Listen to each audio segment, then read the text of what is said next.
स्वागत है आपका यश नीति की सेकंड वीडियो के अंदर। और आज इस वीडियो के अंदर हम डिस्कस करने वाले हैं एनालिटिकल स्कूल ऑफ जूरिस्प्रूडेंस को, जिसको हम डिस्कस करेंगे बहुत ही इजी वे से। समझेंगे इस स्कूल का क्या क्या थॉट है, क्या कौन कौन इसके जूरिस्ट हैं, जैसे कि जर्मनी, बेंथम एंड ऑस्टिन, जो क्या व्यूज़ को प्रेजेंट करते हैं। तो चलिए शुरू कर दें आज का वीडियो।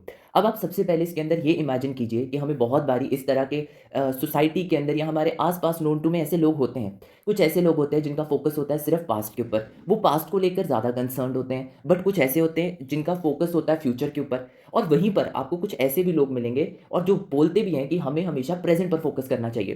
तो कुछ इसी तरह का एनालिटिकल स्कूल ऑफ जूरिस्प्रूडेंस का भी थॉट है। इनका क्या मानना था, जैसे कि आप पिक्चर में भी देख सकते हैं, हमारे पास ए है।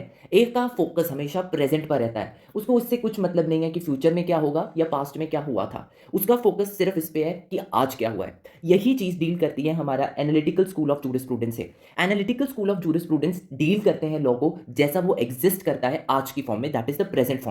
उसके साथ साथ वो एनालाइज करते हैं लीगल सिस्टम को जैसा वो आज एक्चुअली एग्जिस्ट करता है। इसीलिए इसको इंपैरेटिव स्कूल ऑफ जूरिस्प्रूडेंस भी बोला जाता है। अगर हम बात करते हैं हमारे पास एनालिटिकल स्कूल ऑफ जूरिस्प्रूडेंस की, इनके लिए जो फर्स्ट एनालाइज करना प्रिंसिपल ऑफ लॉ है, दैट इज कि जैसा आज सिस्टम एग्जिस्ट कर रहा है लीगल सिस्टम, उसको एनालाइज करना। उसके साथ साथ इनके लिए सबसे इंपॉर्टेंट एस्पेक्ट है that is the relation with the state. क्यों? क्योंकि इनका मानना ये था कि जो स्टेट है, दैट इज द लॉ है, law as a command originate किससे हो रहा है? सॉवरन से। और सॉवरन कहां से है? दैट इज सॉवरन कौन है? That is state. इसीलिए they are neither concern with the past nor with the future.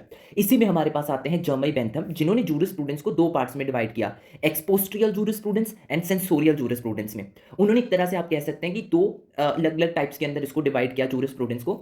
सबसे पहले हमारे पास आता है एक्सपोस्ट्रियल जूरिस्प्रूडेंस, या मैं कहूं एनालिटिकल जूरिस्प्रूडेंस, जिसका कंसर्न था कि उनका कंसर्न ये है कि हमें, हमारा कंसर्न तो है लॉ के साथ, but without any regard to its moral और इमोरल कैरेक्टर, उससे हमें कोई लेना देना नहीं है। और इसके साथ साथ ये असर्टेन करते थे कि व्हाट लॉ इज। ठीक है, इनका क्या असर्टेन, इनका पर्पस क्या था? That is to ascertain what the law is, law कैसा है। अगर मैं एक्सपोस्ट्रियल जूरिस्प्रूडेंस के एग्जांपल आपके साथ शेयर करूं, जैसे कि लीगल सिस्टम के अंदर किसी भी लीगल सिस्टम को या किसी भी स्टैट्यूट को, उसको एक्सप्लेन करना, डिस्क्राइब करना, एनालाइज करना, existing legal system and statutes को, एक्सपोस्ट्रियल जूरिस्प्रूडेंस का काम है। अगर मैं सेंसोरियल जूरिस्प्रूडेंस के बारे में बात करूं, तो इसका कंसर्न है with science of legislation, that what law ought to be, law कैसा होना चाहिए था। उसके साथ साथ इनका फंक्शन क्या है? That is to ascertain what law ought to be, law कैसा होना चाहिए था। अगर हम सेंसोरियल जूरिस्प्रूडेंस के बारे में बात करें, तो उसके अंदर आ जाता है लीगल सिस्टम्स को या एग्जिस्टिंग लॉ को क्रिटिसाइज करना, इवैल्यूएट करना, सुजेस्ट करना इंप्रूवमेंट्स को। ये अब जो जर्मनी बेंथम है, उनका एक और व्यू था। उन्होंने ये भी व्यू दिया था कि जो हमारी नेचर है, उसने हमें प्लेस किया है मैनकाइंड को अंडर गवर्नेंस ऑफ टू सॉवरेंस, जो कि है प्लेजर एंड पेन। और इसी के साथ साथ वो ये भी कहते थे कि यही एक अलोन पॉइंट आउट करता है हमको, it alone point out to us that what we ought to do and what we should refrain from doing, क्योंकि सब कुछ इससे कनेक्टेड है। इसके साथ उन्होंने हमें 4 मेजर गोल्स दिए, जो कि बहुत इंपॉर्टेंट है इंश्योर करने के लिए हैप्पीनेस ऑफ अ कम्युनिटी, जो कि है सबसिस्टेंस एंड, सबसे पहले सब्सिस्टेंस देना, उसके साथ साथ अबंडेंस प्रोवाइड करना, फेवर करना, that is to favour equality and to maintain the security. इन सब में से, इन 4 एंड्स ऑफ लीगल रेगुलेशंस में से, उनका मानना यह था सिक्योरिटी सबसे ज्यादा इंपॉर्टेंट है। क्यों सिक्योरिटी इसीलिए इंपॉर्टेंट है? क्योंकि it is related to the protection of honour, property and status of a person. उसके साथ साथ अगर हम इसके अंदर बात करते हैं, ये जो 4 मेजर गोल्स थे, अभी तक हमने क्या क्या चीजें डिस्कस की हैं? Subsistence, abundance, equality and security for its citizen. यही उनके अकॉर्डिंग सबसे ज्यादा इंपॉर्टेंट चीज है जर्मनी बेंथम के अकॉर्डिंग। इसके साथ उन्होंने ये भी पॉइंट आउट किया दैट अगर हम इंडिविजुअल लिबर्टी के बारे में बात करें, तो a very highly important branch है ऑफ सिक्योरिटी की, but sometimes yield to consideration of a general security. मतलब कहने का ये था उनकी ओपिनियन में कि it is not liberty but security and equality which should form the main objective of the legal regulation. अगर हम इनके क्रिटिसिज्म के बारे में बात करें, तो इनकी 2 सबसे बड़ी वीकनेसेस मानी जाती हैं सिस्टम के अंदर। फ्यू पॉइंट के अंदर अगर मैं कहूँ, सबसे पहले इन्होंने अंडर एस्टिमेट किया इंडिविजुअल डिस्क्रिशन को। उसके साथ साथ इन्होंने ओवर एस्टिमेट किया किसको? And flexibility in the application of law, over estimating the power of legislature, उनको पावर को ज्यादा ही ओवर एस्टिमेट कर दिया।